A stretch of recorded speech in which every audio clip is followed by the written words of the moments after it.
ini sangat besar dan terus bertumbuh. Bahkan ada 5 pemain baru yang siap untuk bersaing dengan Grab dan juga Gojek. Karena selama ini top of mind-nya dari ride hailing selalu Grab dan Gojek. Kalau kita menyebut transportasi online, pasti selalu mikirnya Grab dan Gojek. Nah, meskipun peluangnya besar, tapi tidak sedikit juga yang harus gulung tikar karena kalah saing dengan yang sudah lebih dulu memasuki pasar.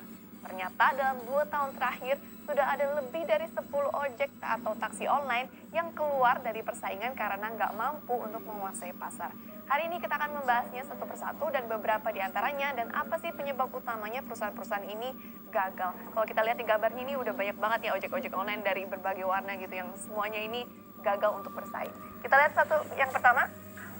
Yang pertama adalah Calljak atau disebut juga ojek taksi motor. Ini sebuah startup transportasi motor yang pertama kali menggunakan argometer di Indonesia. Sudah berdiri sejak tahun 2010 sebenarnya, sudah cukup lama dan dulu lebih banyak menguasai jalanan di Yogyakarta yang bersaing ketat dengan Gojek pada saat itu.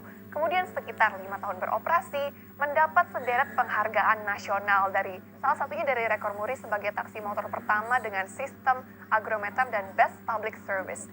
Tapi akhirnya juga harus menyerah dan tutup. Dan selanjutnya kita lihat ada Ojekku. Sama seperti GoFood, GoShop, dan GrabFood, Ojekku juga memberikan layanan antar makanan, belanja, dan juga kurir untuk antar barang gitu ya. Tapi sistem kemitraan dari Ojekku sedikit berbeda. Kalau Gojek dan Grab itu memakai sistem potong komisi 80-20, Ojekku menggunakan sistem biaya per hari sebesar 2.500 per hari untuk driver, jadi tidak dipotong lagi komisi setelah mendapatkan order. Ini menarik karena salah satu penantang baru juga ada yang menggunakan sistem ini, tapi bulanan atau mingguan gitu ya. Nah, kalau kita lihat di kasusnya, Ojekku tetap nggak bisa bertahan. Kita lihat selanjutnya, kemudian ada Topjack. Yang membuat Topjack unik adalah dia nggak mau terlalu banyak driver. Pengemudi ini dibatasi 10.000 saja dan seleksinya pun cukup ketat.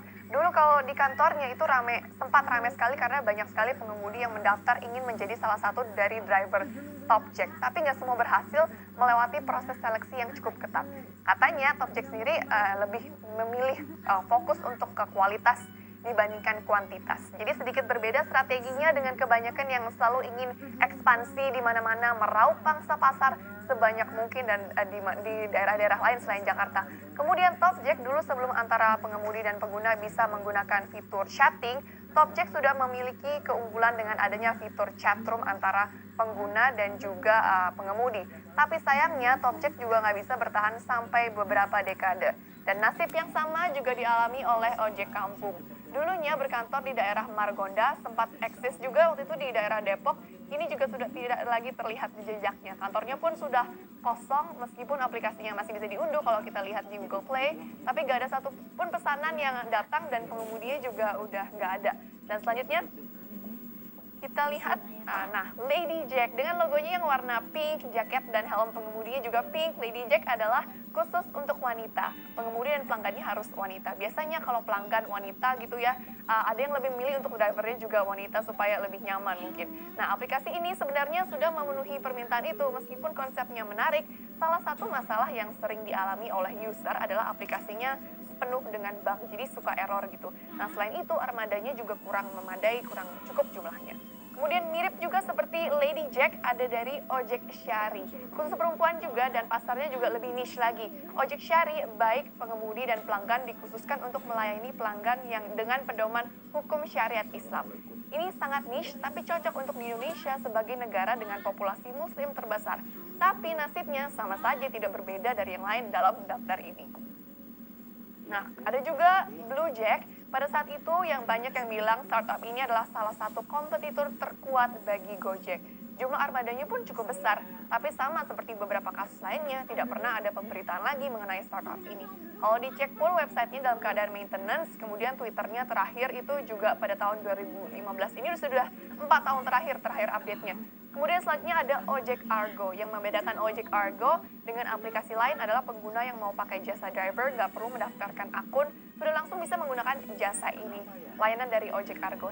Tapi hingga saat ini situsnya masih bisa diunduh dari Google Play Store, tapi sudah hampir nggak pernah terdengar lagi pemberitaannya sejak tahun 2017. Dan itu dia daftar beberapa saja dari deretan startup yang tadinya berusaha untuk menyaingi raksasa ride hailing di Indonesia.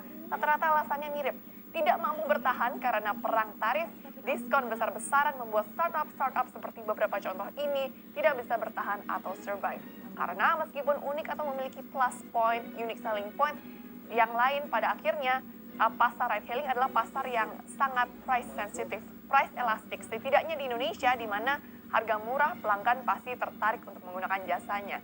Nah, selain itu, baik dari Gojek dan Grab juga memiliki promosi yang besar-besaran. Bisa kita lihat iklannya gitu di mana-mana, di billboard, di jalanan, bahkan iklan TV. Dan juga ada program-program sosialnya yang bikin mereka ini makin eksis. Dan juga investor terus menyuntikkan dana untuk keduanya, juga tidak sedikit gitu ya. Dan kini